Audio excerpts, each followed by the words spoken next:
रचना लेखन पद्धति हम अभ्यास कर सकते हैं। मेरे सामने एक अभ्यास पुस्तिका है, इसका एक पृष्ठ है। इस पृष्ठ को पहले मध्य भाग से उसके 2 हिस्से करना, फिर से उसके 2 हिस्से करते समय बाजू का थोड़ा हिस्सा छोड़कर, यानी उसका आधा लगभग छोड़ करके फिर से 2 हिस्से करना। शेष जो इधर बचा है उस वहाँ से फिर से एक बार उसको मोड़ना। ऐसा मोड़ने पर आपको ये ध्यान में आ गया होगा कि 1, 2, 3, 4 समान भाग और दोनों बाजू में इसके आधे आधे इस प्रकार के भाग हो गए हैं। उसके पश्चात पहले गणदंड और चरण दंड उनको लगाना, मध्य भाग वाले पहले लगाना अच्छा रहता है।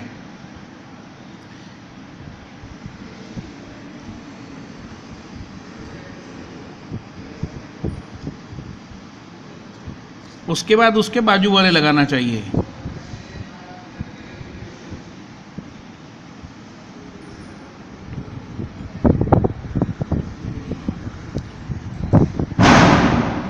एक पंक्ति छोड़कर एक पंक्ति अगर करते हैं तो दिखने के लिए थोड़ा सुंदर दिखाई देता है।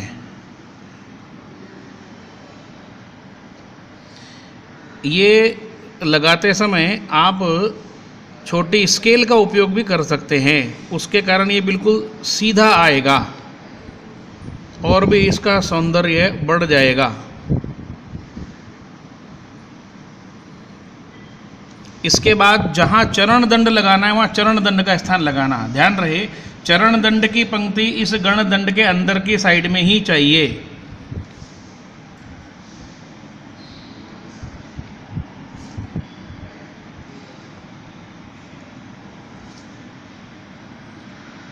इसके बाद जहाँ पुनश्चरण का चिन्ह आना है वहाँ पुनश्चरण का चिन्ह लगाना। ये पहली पंक्ति प्रस्ताव पद के लिए, बाद में 2 पंक्ति का एक चरण, चरण के अंत में पुनश्चरण का चिन्ह, फिर चरण 2 यहाँ से शुरू होता है, यहाँ समाप्त होता है, यहाँ पुनश्चरण का चिन्ह। ये दोनों बिंदु भी अंदर की साइड ही आना चाहिए। बाएं और पहले जहाँ हमारी रचना आरंभ होती है उसके पहले जहाँ चरण दंड है उसके पहले नाद ब्रह्म का हमने स्थान निश्चित किया है। किसी भी रचना को आरंभ करने से पहले उसके पहले नाद ब्रह्म ओंकार नाद यहाँ लिखना और उसके पहले भी एक चरण दंड लगाना अपेक्षित है। बिल्कुल मध्य भाग में जहाँ मध्य चरण दंड है, मध्य का ये जो गण दंड है, इसके बिल्कुल ऊपर रचना का नाम लिखना अपेक्षित है।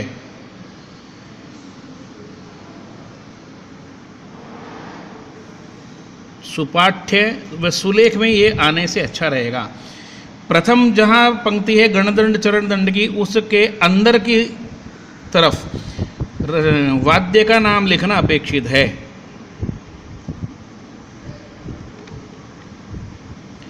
और अंतिम जो पंक्ति है चरण दंड गण दंड वाली, वहाँ पर बिल्कुल उसके ऊपर एक छोटा डैश रहेगा। इसके बाईं ओर ताल का नाम आएगा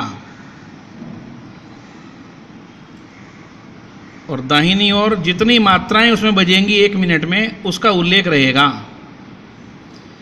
1 मिनट में 120 मात्राओं का वादन, यानी केरवा में 120 मात्राओं का वादन।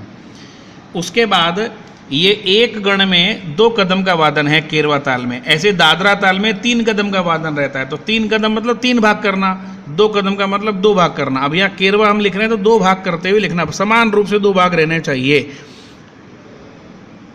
ठीक से स्वर लिखना, यति का स्थान भी ठीक आना चाहिए और नीचे का कोष्ठक भी बराबर सीधा समान रूप से आना चाहिए।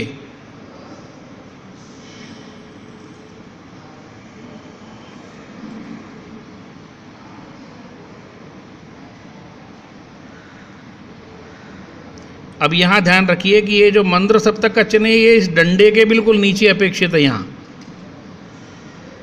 इधर उधर उसको नहीं लगाना, ऊपर भी आएगा तो डंडे के ही बिल्कुल ऊपर आएगा वो, ये ध्यान में रखना पड़ेगा हमें।